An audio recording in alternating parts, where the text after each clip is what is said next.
All right, we are back. It's time to dive into the waiver wire here. As always, with these segments, we're going to go through position by position. So, Boone, let's get it started with the quarterbacks here this week. All right, the first quarterback, and I will admit this is not a great week for quarterbacks, but Sam Darnold is playing very well. And if you follow my work, you know I had my doubts about his ability to leave that environment in Minnesota, to leave Kevin O'Connell, and to actually still be good, not only for fantasy, but in real life as well. Fortunately, he's linked up with another strong play caller in Clint Kubiak, and that duo is settling into like a pretty good rhythm here, Harmon, right? Like he is fresh off his best game of the year, 341 passing yards, 4 touchdowns, 1 interception, that shootout loss to the Bucs. It was his second top 10 fantasy finish through 5 weeks. He's also near the top of the league in QBR in 2025. Seattle has a superstar number 1 receiver. We're seeing JSN emerge like that. Cooper Kupp, still a reliable vet, but they have a bunch of like emerging young talent like Torrey Horton and AJ Barner and Elijah Arroyo, guys that I think could continue to come on and develop. So I think it could even get better for this offense this year. So next up, I mean, a Jags defense that's going to be on a short week coming off Monday Night Football. I would consider Darnold a low-end QB1, high-end QB2 for that game. And I think he's going to be in that range a bunch moving forward. So he's somebody that people could pick up. Mac Jones, we'll see if Brock Purdy can come back this week or not. Mac Jones just 4% rostered right now. Gets a matchup with the Bucs, and he's looked pretty good in the Shanahan system, right? Like you got to have some questions about his previous coaches and what they did with him, because he joined San Francisco, had a little bit of time there. He gets out there and he's producing, and it's not like he's producing with George Kittle and Brandon Ayuk and all these top names. He was producing last week with Kendrick Bourne, who we'll talk about a little more in a second, but some of like the depth pieces in this offense, and still getting it done. He's been a top 15 fantasy quarterback in all 3 of his starts this year, top 10 in 2 of them, including this past game where playing on a short week, playing at less than 100%, playing with the banged up receiving core, and still gets it done. 342 yards and 2 touchdowns. So if Purdy can't go in week 6, Mac Jones against the pass funnel Bucs defense, I definitely think you could do worse than that. So I would look to him as a streamer. Of course, as long as he's healthy enough to get out there, because he seemed like he was going through it last week too, Harmon. He was a little banged up and trying to make it through that game. So as long as he's fine, we're going to get him out there as a streamer if Purdy can't go. But I will also say there's no quarterback controversy here. Even he said it, right, Mac Jones? Yeah, he is the backup. Purdy is the stupid starter. When Purdy returns, he is going to take this job. But in the meantime, Mac Jones can be used for fantasy. And for Dynasty, I think that he's almost like reviving his value. Like, could he be the next Sam Darnold, Baker Mayfield type guy where he gets an opportunity next year in the coming years here to get another shot at starting somewhere? I definitely think he could, right, Harmon? Yeah, listen, and I'm going to say this, I'm always on the wrong side of history with these quarterback like reclamation projects. I get that. But Mac Jones is definitely not as talented as like Sam Darnold, Baker Mayfield, and these guys. They obviously were higher draft picks. They were in different tiers of prospects. But you can also say that and also recognize that Mac Jones was absolutely set up to fail in New England. I mean, you mentioned his former coaches.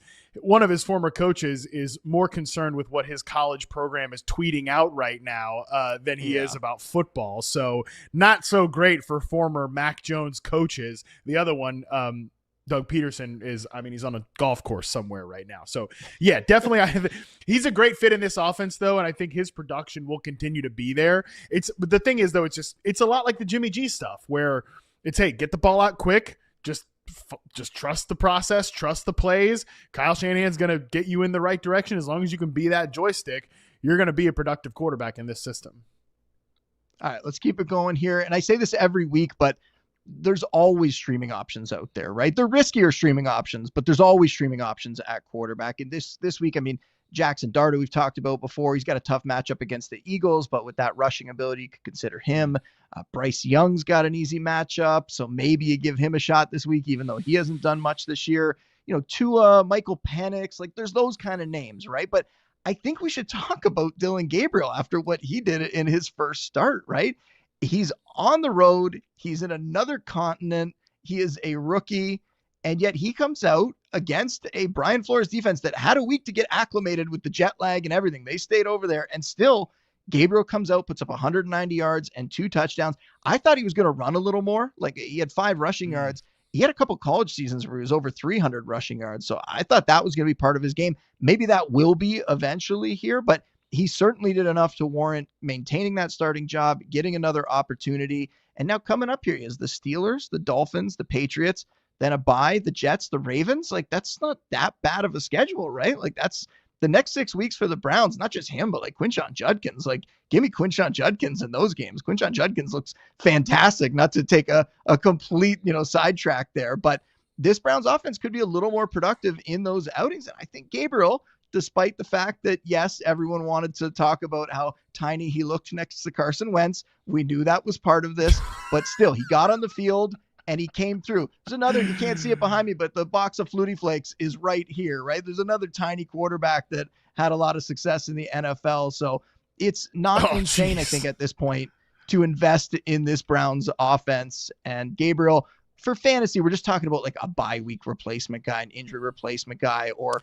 a super flex option here. But I think he's somebody that now is on the radar. Yeah. And Ray and I's theory from the show in which it was percolating that he was going to end up starting Dylan Gabriel proved true. Like, he did help the run game. They were 8th in rushing success rate last week. They were 5th in EPA per rush on their running back runs. So whether he actually does run the ball or not, he is more of a mobile threat than Joe Flacco, which definitely helps Quinshon Judkins, which definitely helps that run game overall. So no question that I think Dylan Gabriel showed pretty well for his first NFL start, and we'll continue to kind of track and see what he can do in that spot. But let's get to the running backs here, because there's a lot of interesting options to go through on your list. This is the exciting one. This is the one where we're going to spend most of our time talking about waiver wire ads this week. And the first one is a guy who I mentioned in that deep stashes column, Harmon. I keep telling everybody, go read that column. It comes out on Thursday. I've hit on a ton of these guys. We're reading again in 2025, people. Exactly. Please. And this is a very helpful article, a version of it that I used to do a long time ago. People loved it. It was like a tiny part of a longer column that I did. Now we've blown it out into a big column. Michael Carter was the main guy that I talked about last week, and that was when we were just finding out that Trey Benson was hurt and that he was going to miss time, and there was a lot of signs telling us that Michael Carter was going to be the lead back, and that's exactly what happened, right? He comes out in this game, handles 58% of the Cardinals' backfield snaps, delivers 51 rushing yards and a touchdown on 18 carries, another 22 yards on 5 receptions, which is certainly notable. You have Amari Demercado, who looks good in his opportunities, but man, that embarrassing fumble at the goal line. We saw Gannon go nuts on him on the sidelines. That is certainly not going to earn him any more work. So I think it's going to be Michael Carter continuing to get the main job there. We'll have Bam Knight working in. He worked a little bit in this game as well, but the matchups are going to get tougher than the Titans. So we continue to look at Michael Carter as an RB3 flex option, and that's going to be the way it is until Benson comes back. Kendre Miller, this is not the first time he's been mentioned in this spot. Kendre Miller coming on. We mentioned him earlier in the show as well. Unlike all the rest of these ball carriers, Miller isn't just automatically vaulting into the starting lineup because of an injury, but he's a guy who is earning more playing time, and he's doing it based on talent. He looks good with the opportunities. 23 years old, finally staying healthy. That was the thing. We knew he had the ability, but he couldn't stay healthy in the first couple years of his career. Now he is, and he has the skills to be a lead back in the NFL. I'm convinced of it. His involvement, in the running game is really where he's getting his main work. He's not really getting involved in the passing game yet. Maybe that could come down the road, especially if Alvin Kamara eventually gets moved. But you talked about wanting to see that upward trend with, younger players. We're seeing it here. 15% of the snaps in week 1, 16%, 27%, 31, 39. He's had 11 touches each of the last 2 weeks. I really, really like this guy as a pickup who I think could take on more work as the season goes along for a variety of reasons, like we talked about earlier, an Alvin Kamara trade, an Alvin Kamara injury, or just because this team starts to shift towards the younger players. So Kendre Miller, definitely somebody that we like here. Then we can go back and talk about the Omarion Hampton injury and who is going to get the opportunities here. And I'll try not to regurgitate everything we said off the top, but Kamani Vidal and Hassan Haskins, they are rostered in 0% and 1% of fantasy leagues. So there's going to be a lot of people out there trying to get these guys this week. And I think Hampton being out is going to put, in my mind, Vidal as the number one option in this backfield. But how excited can we actually get about these guys behind an offensive line that is just so banged up right now. Well, for 1 week against the Dolphins, we can get like a little bit excited. Maybe we can let ourselves kind of get excited because we just saw Rico Dowdle blow up against that defense. The Dolphins have the vibe of a team that is just totally giving up on the season. I think we're going to see these backs put up some fantasy stats, but it's going to be a committee looking at Kamani Vidal as an RB3 flex, looking at Hassan Haskins as a flex option. There's some risk involved here because we don't know how it's going to go, and it could be decided based on a hot hand situation during the game. But those guys need to be rostered now. They're going to have some fantasy value, and they can get right into your lineup. Kenneth Gainwell, we saw Jalen Warren back out at practice, so I warned people don't get too excited about that last Kenneth Gainwell game before his bye. He is going to come out. He is just a one injury away guy, but at least now we've seen what the ceiling is. He can do a very good Jalen Warren impression, so he's somebody that you want to go roster just in case Warren can't get it done this week, can't get healthy, or he gets hurt again. You want to have Kenneth Gainwell on your team. And then a stash option, a guy who's out there in 95% of leagues, Isaiah Davis on the Jets. We got the news that Braylon Allen is going to be out for 8 to 12 weeks. That puts Davis in the number 2 back role for New York. And now he's just one injury away. If Breece Hall goes down at some point, we're going to see Isaiah Davis be the lead back in that backfield. So he played 40% of the snaps this week. Didn't turn it into too much. 4 touches for 33 yards. If Breece Hall gets hurt, though, I think Davis has enough talent that he's going to be somebody that would be leading this waiver wire section. So go get him before anything like that happens. Yeah, and the Jets offensive line is still a unit that I think has played okay this season. Okay to good, honestly, at times. So Isaiah Davis, if he ever happens to end up in that starting job, and it seems like they like him. Seems like this coaching staff is into him. I love him as a stash candidate here. And yeah, Kendre Miller, like I'll just echo what you said here, man. I mean, the upward trajectory is there. I think he's a talented player.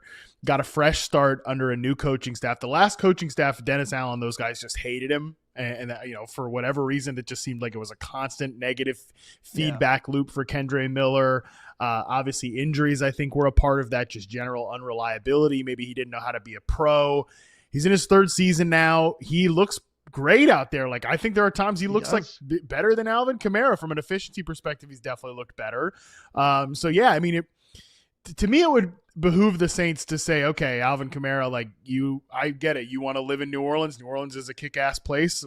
That's cool. But we also need to recoup a draft pick. And don't you want to go win some games again in your career here? We're not going anywhere. Just because Kendre Miller's shown like he could be maybe a part of their future here. So, yeah, I think he needs to be much higher rostered just on the off chance that Kamara ends up traded or gets banged up and then Kendre Miller is one injury away. Yeah, totally agree. And I think this is if you are going to go out and spend a little fab budget this week, it's the running backs that you're going to want to spend it on because these guys are going to get opportunities and because a guy like Kendre Miller could potentially change your season if he does get that starting job.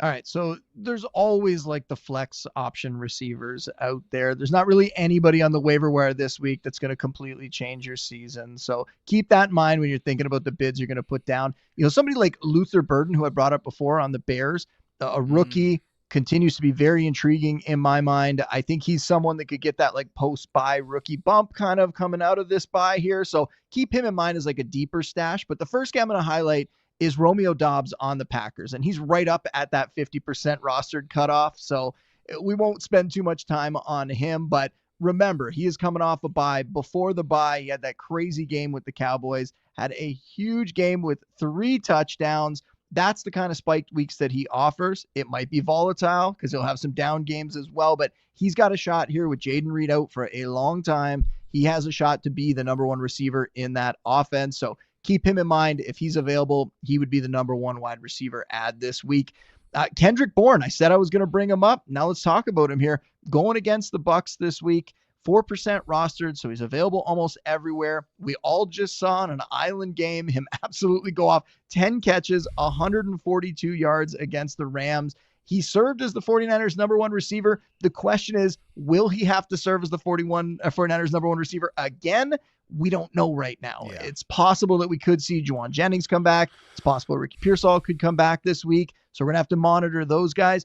If they're not available, or even if just one of them are available, then Bourne could get into your lineup as that flex option. If both those guys are out, then we're talking about a wide receiver 3 who has some upside like we saw last week. So keep Kendrick Bourne in mind. And then, I mean, there's boomer bust guys like Trey Tucker, Troy Franklin. We've talked about these guys in the past, right? Same type of player. They can have these big games. I mean, in the break, Harmon, we were talking, you were saying, just play the number 2 receiver against the Jets. And yeah, who's the number 2 receiver against them this week? It is Troy Franklin. We're going to see him potentially have a big game here. He scored over 8 fantasy points in 4 of his 5 games this year. Sadly, I mean, they went back to having more of a rotation since then. We were hoping that he was going to continue in that big role. He has not. They've gone back to more of a rotation, but still, we know what he can do. We've seen some ceiling games from him. So I think you could do worse, for a bye or an injury fill-in type player. I think he's a guy you could look to as a flex. Darnell Mooney against the Bills. He's 33% rostered, hurt his hamstring in week 4. The Falcons went on bye. Nobody's talking about him. The reports I saw said that, he isn't likely to miss any games. So it looks like he's going to be able to come back and play this week.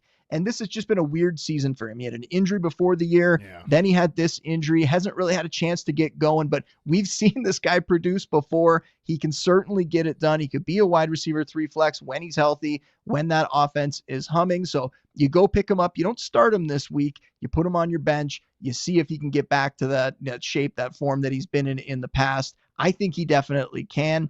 And then for a stash, I'm going deep on this one. Ryan Flournoy on the Cowboys. Guess what? He is 0% rostered, Harmon. Big shock there. Oh, no way. Prior to last week, hadn't really done much, but CeeDee Lamb was out. Devontae Turpin was out. And what happened? Flournoy, a season-high 57% of the snaps, 6 catches for 119 yards on 9 targets. This is somebody who I have been stashing on a ton of dynasty teams, and I eventually dropped him because he wasn't getting any opportunity last year and over the offseason. And now I'm regretting that. It's amazing what a couple injuries can do for a guy's opportunity. He is right back out there as someone who's contributing in this offense. So I think people could go out and stash him. It's a risky play if you want to put him in your lineup and chase those numbers from last week, but you could grab him right now, play him as a risky flex, or sit on him and see if he can grow into a bigger role if CeeDee Lamb is going to be out here for another couple weeks, if Devontae Turpin's going to be out for another couple weeks. Sounds like CeeDee Lamb and Devontae Turpin will be back pretty soon, and I just don't see how Ryan Flournoy has a role in that regard. I like that you hesitated before saying his last name. Like, that's how Ryan Flournoy. That's how unknown he is. That's how much of a stash this is. If you just say Ryan, what? How do you pronounce this? Flournoy? Oh, okay. No, that is strictly being me being mean to Colin when I mispronounce his name like that. Okay, so number 2 receivers that are going to play the Jets here pretty soon. Troy Franklin this week, because like I said, just whoever is the number 2 cornerback, not Sauce Gardner for the Jets, has been a train wreck. They can't cover anybody in man coverage right now. You got Troy Franklin this coming week. You got Xavier Legette week 7. Oh, maybe that's Jalen Coker week 7 back in our lives, baby. Whew, that got me excited. There we go. That makes me feel happy to be alive. Week 8, T. Higgins. Huh? Maybe Russell Wilson's the quarterback there. Then the Jets go on bye. Then we got week 10, the Browns. I guess that's Isaiah Bond. We got okay, this is actually getting very unexciting. So I'm going to stop this whole bit here. But for the next little stretch. maybe make it a prop bet type thing. Okay, with that, let's get to some tight ends here because there's some interesting names on this list here, Boone. Yeah, this first guy is right up there with the top pickups this week. Mason Taylor on the Jets. Again, if you aren't checking out that deep stashes column, he was mentioned in it already. You could have already had him on your roster, but 13 targets in his previous 2 outings, catching 9 of them for 83 yards, 5 for 65 stat line in week 4. That made him the tight end 14.5 PPR, the tight end 11 in full PPR. And then guess what? He comes out this week, has a huge game, 12 targets, 9 catches, 67 yards. There are few tight ends that are getting that kind of opportunity, but what do we always look for, Harmon? We look for those tight ends who could potentially be the de facto number 2 receiver in their offense. He is that. There is no doubt that Taylor is that. They want him to be that. He's a rookie who's ascending. He is somebody that you want to be aggressive. You want to get him on your team if you need tight end help. And if you have one of those tight ends you're not totally sure about, you pick him up and you trade that tight end away and you roll with Taylor because I think he is going to be a low-end tight end 1 the rest of the way. Brenton Strange, so he plays in the Monday night game. We're recording before the Monday night game, so this is that spot, Harmon, where I am totally just going to throw it. And 2 touchdowns incoming. He's definitely not going to have a huge game, or he is going to have a huge game, and the opposite will always happen. I don't want to put the tight end curse on him. And this one, I'm saying it's a positive. I'm saying you should pick him up. So maybe it's like a negative this time, right? I'm suggesting you should pick him up, and he's going to go out there and put up no catches tonight or something like that. But assuming he has another one of these decent games, he's had at least 45 yards in 3 of his 4 outings. So we'll see what he does in tonight's contest, but he's a guy you could pick up and use him as a streamer. Theo Johnson on the Giants, 12 targets in Jackson Dart's 2 starts, 9 catches, only 50 yards total, but 3 touchdowns in those 2 games. And Neighbors is out. Darius Slayton's banged up with a hamstring injury. They need him to step up. He might be another guy who could potentially be the de facto number 2 receiver in his offense. So he's a streamer for sure. And then somebody to stash very, very deep here. Colston Loveland. Don't forget about him. He's coming off his bye. Could get that, post-bye rookie bump. He's somebody to stash and see what he does coming off the bye. Love that call on Colston Loveland. Really interested to see what the Bears look like out the bye. The guy I was talking about here that you are disrespecting, you are underranked here, is your deep sleeper, which is A.J. Barner. I'll just spoil it for the people here. A.J. Barner is kind of a stud, bro. He looks like an awesome tight end. He can block. He's a good inline player. 63% route participation the last 2 weeks, 3 touchdowns. Like, tell me why A.J. Barner should not be higher ranked here, Boone. He's looking good. I still think that Elijah Arroyo is going to come on and get involved. But yeah, I'm mentioning him here for a reason. He's a deep sleeper you could grab, throw on your roster, and could be a good play for you.